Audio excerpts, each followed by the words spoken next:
from Hollywood, this is Harrison.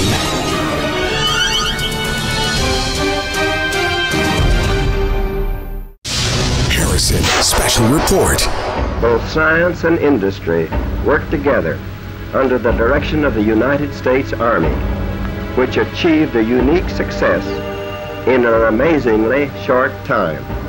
What has been done is the greatest achievement of organized science in history. The voice of President Harry S. Truman in 1945, after dropping 2 nuclear bombs on Japan. We shall continue to use it until we completely destroy Japan.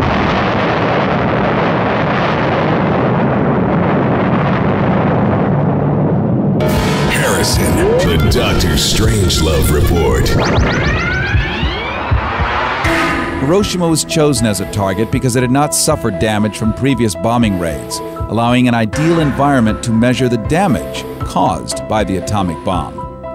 The population of Hiroshima was approximately 255,000. At 8:15 a.m., the nuclear bomb called Little Boy was dropped over the central part of the city.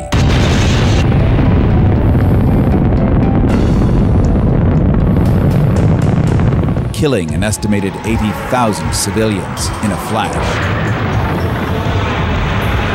In the next 6 months, it is estimated that 60,000 more people died due to radiation poisoning, bringing the total killed in Hiroshima in 1945 to 140,000. Since then, thousands more people have died of radiation-related causes. In fact, according to the city of Hiroshima, as of August 6th of last year, the cumulative death toll of atomic bombing victims is 237,062. 3 days later, Nagasaki, one of the largest seaports in southern Japan, was hit.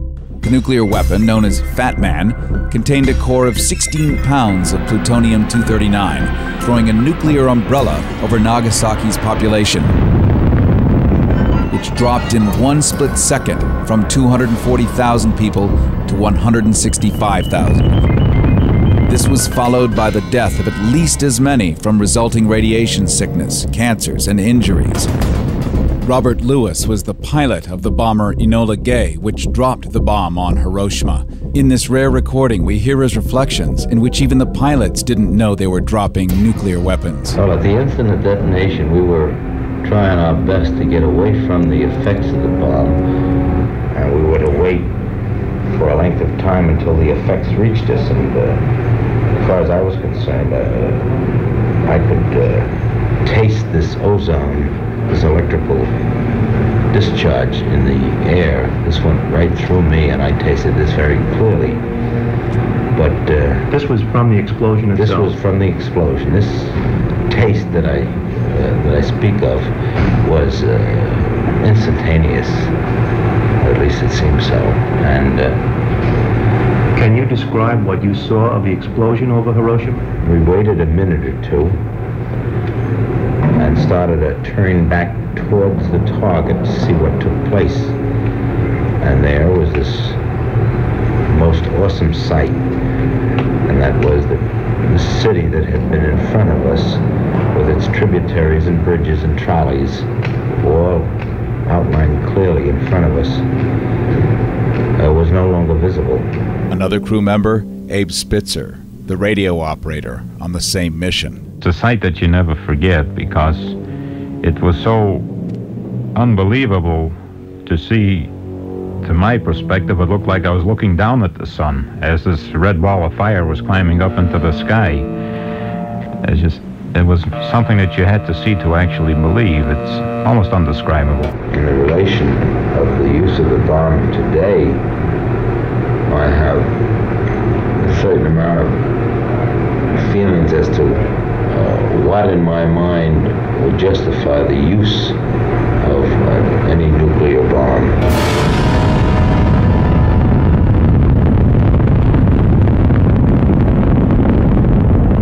This is Harrison with a special Hiroshima and Nagasaki anniversary report. The scope and extent of the devastation testify more eloquently than anything else to the enormous destructive power of the new bomb.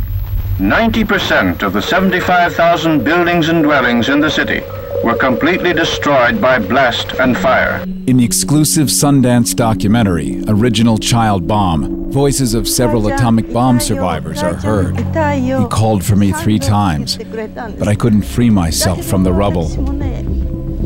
I said to him, "Mommy is coming, so hang on," but I didn't hear his voice again. People were fleeing the burning city.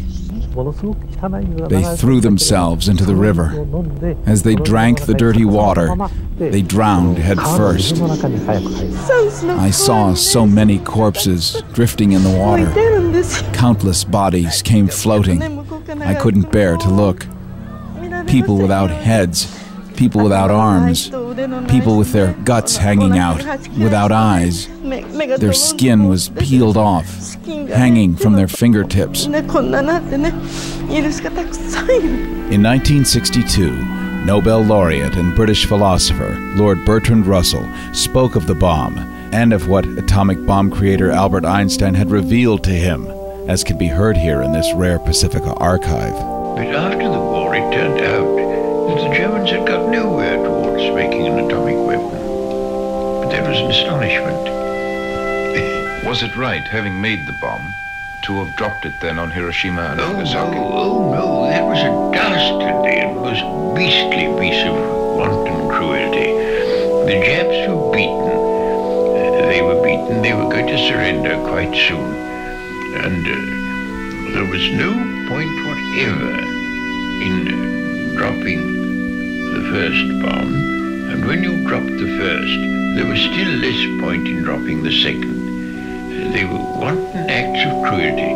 The Americans had made this wonderful weapon. They wanted to show it off. And if it killed some hundreds of thousands of people, well, that was a detail. So why did President Truman drop the bomb anyway? Freedom of Information Act searches have revealed new documents from the Joint Chiefs of Staff which debunk Cold War myths that the dropping of the bomb saved the lives of millions of GIs and ended World War II. By 1945, Japan was being repeatedly hammered by bombs. In fact, 119 cities had been smashed, and the Japanese military was all but gutted. Japan, in effect, had been rendered helpless and bleeding. The same official archival documents from the Joint Chiefs show the Navy had been dead set against the atomic bomb, providing analyses revealing that a simple naval blockade against Tokyo's harbor would have been enough to starve out remaining supplies, ensuring a full Japanese surrender. We now know that surrender talks with the U.S. were already in the works. But since the talks began to drag on, the military devised Operation Olympic, in which American forces were poised to invade Japan by wintertime. If Olympic failed, the military had Operation Coronet, in which forces would split the island in 2. President Truman dropped the bomb anyway. Not once, but twice. Then, to avert the growing horror by the American people, began to inflate the numbers of how many U.S. troops might have been saved by the bomb, until President Truman hit the number of 1 million. Yet President Truman's own General Eisenhower had calculated that each of these non-nuclear options would have sustained casualties of only 40,000 troops. So why did Truman drop the bombs anyway? Politically, a case could be made that since Russia's Stalin had just declared war on Japan, Russia would have next effected a Japanese surrender. Then Russia, the winning country, would have had control over most of Asia. And that conflict between the US and Russia eventually did develop and later became known as the Korean War. At the same time, President Eisenhower created a program called Atoms for Peace, in which he said atomic weaponry could be used to make electricity, even run cars, sending us to the moon possibly. This, it turns out, was in the service of getting a suspicious American people on board to hyper-escalate nuclear bomb research, plus weapons manufacturing.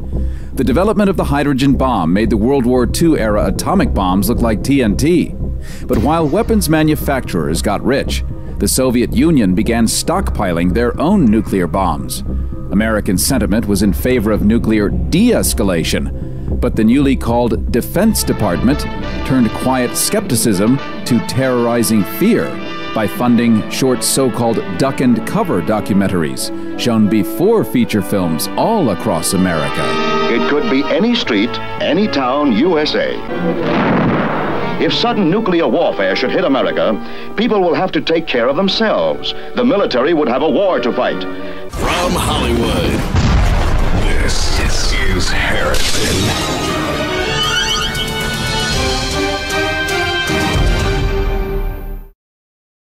Live from Hollywood, it's Harrison.